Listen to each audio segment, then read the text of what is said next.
स्वागत करछि गोटे नया वीडियो को। आज हम most important selection long question day माने पढ़िबा जोटा कि +3 फर्स्ट सेमिस्टर ओडिया ऑनर्स पिला के पई। तो देखंतु आमे गोटे लॉन्ग क्वेश्चन पढ़िबा जोटा कि सागर मंथन बुझ पारथिबे। सागर मंथन कर पेपर 10 रो अछि उनकर आउ एटा एकांकिका और नाटक। तो देखंतु मु प्रीवियस क्लास रे प्रत्येकटी कर पेपर 8 रे प्रत्येकटी यूनिट 1 पर्यंत हमको माने कंप्लीट कर सारछि। तो किसी वीडियो स्किप कर सारी बर्तमान देखो कर पेपर 10 रो मोस्ट इंपोर्टेंट सिलेक्शन क्वेश्चन पढ़ा तापर जाकि आम पढ़ा बुझिपारे। तो यहाँ देखो सागर मंथन। तो लेखक होती मनोरंजन दास। तो यहाँ आम नाटक रहा ये हूँ कर पेपर 10 नाटक और एकांकी अच्छी।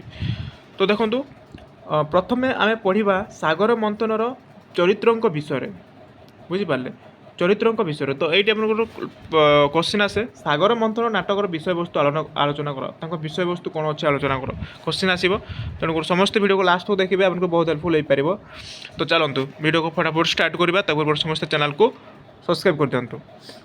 तो देखो अच्छे 1950 मसीहा आगामी नाटक जो ओडिया नवनाट्य आंदोलन सूत्रपात करता भट्टापोड़ी आसी धारारू तीव्रतर कर पारिथिला है सागर मंत्र नाटक जोटा कि केते मसीह 1950 मसीहा। परवर्ती देखो यही नाटकटी नवगठित सृजनी और शौखीन नाट्य संस्था द्वारा प्रयोजित होता एक अनुवाद नाटक। यह 1964 जुलाई मासर अभिनीत होता। यह नाटक केबे अनुष्ठित होता प्रकाशित केबे होता 1964 मन रखिए जुलाई मासर अभिनीत होता। सृजनीर प्रथम अर्घ्य सागर मंथन नाटक ओडिया रंगमंच एक सार्थक आलोड़न सृष्टि करथिला। देन उक्त नाटकटी नाट्यकर एकांत निजस्व परिकल्पना नुहे स्वाधीन स्वनाम धन्य इंग्राजी नाट्यकार जे.बी. प्रिंसलंग प्रसिद्ध नाटक इंस्पेक्टर कॉल्स छाया सागर मंथन नाटक सृष्टि होते है श्रीयुक्त दास नाटक स्वतंत्र बजाय रखिंट।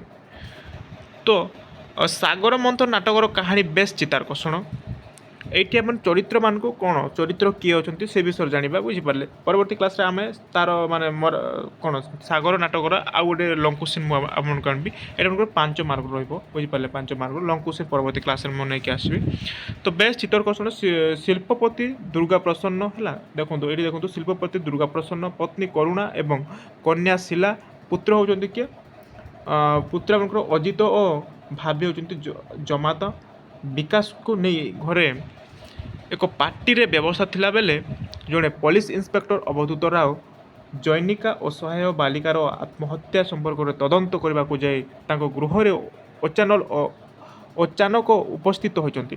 तो जिते बेले यही नाटकर प्रथम माने चरित्र को माने थिले क्या माने गोटे पार्टी रे है माने गोटे पार्टी रे घरे समस्ते कौन कर के दुर्गा प्रसन्न पत्नी होती करुणा एवं कन्या शिला एवं पुत्र होती अजित और भाभी होती जमाता विकास को नहीं घरे एक पार्टी कौन से एक पार्टी को माने थिला समय जड़े पुलिस है इंस्पेक्टर अवधूत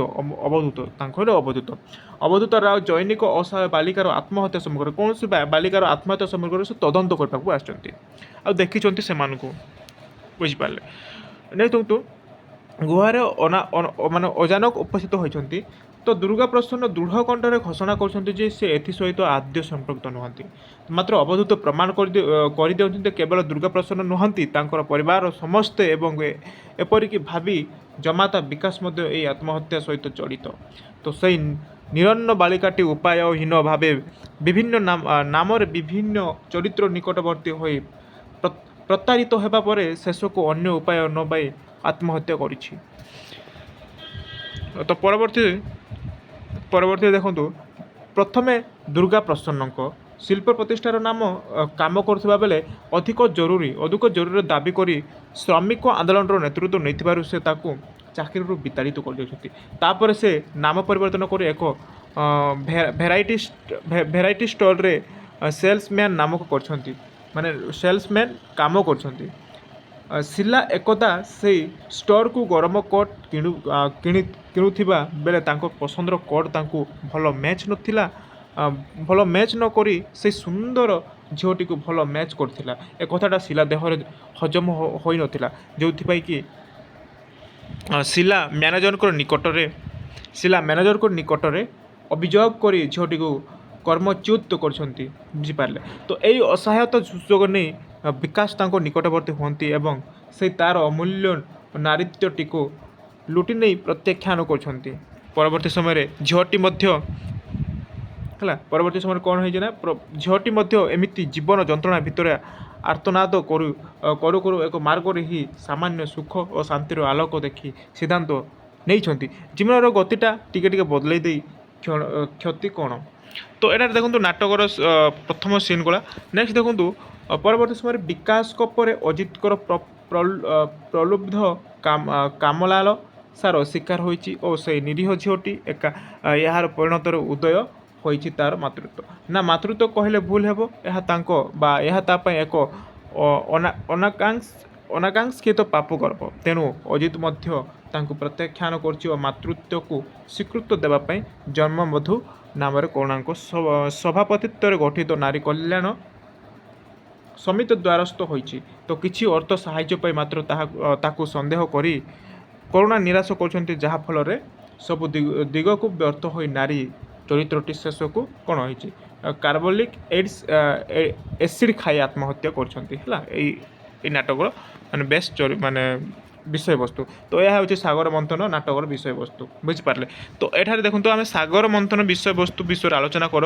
ତ ବିଷୟବସ୍ତୁ ମାନେ ତାଙ୍କର ବିଷୟବସ୍ତୁ କେମିତି ରହିଛି, ଚରିତ୍ର କିଏ, ବୁଝିପାରିଲେ? ତ ଏଇଟା ଆପଣଙ୍କର 5 ମାର୍କ ରହିବ। ବୁଝିପାରିଲେ? 5 ମାର୍କ ରହିବ। ଆମେ ପରବର୍ତ୍ତୀ କ୍ଲାସ୍ରେ ଲଙ୍ଗ୍ କୋଶ୍ଚିନ୍ ଆଣିବା। ବୁଝିପାରିଲେ?